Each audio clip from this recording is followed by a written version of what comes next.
امام علی علیہ السلام کی خدمت میں ایک شخص آ کے پوچھنے لگا، یا علی، میں باتوں کو بھول جاتا ہوں اور دن بہ دن میرا دماغ کمزور ہوتا جا رہا ہے۔ بس جیسے ہی یہ پوچھا گیا تو امام علی علیہ السلام نے فرمایا، اے بندہ خدا، تمہارا چہرہ بتا رہا ہے کہ تم گرم گرم کھانا جلدی جلدی کھاتے ہو۔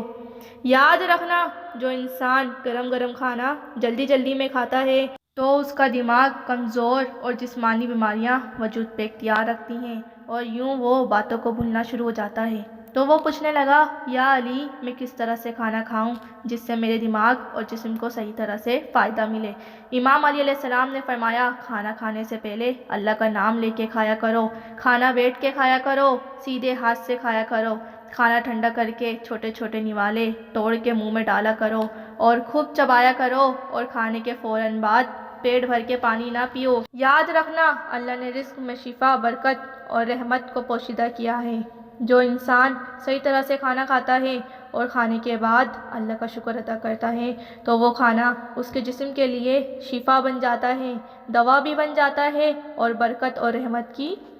ضمانت بھی بن جاتا ہے۔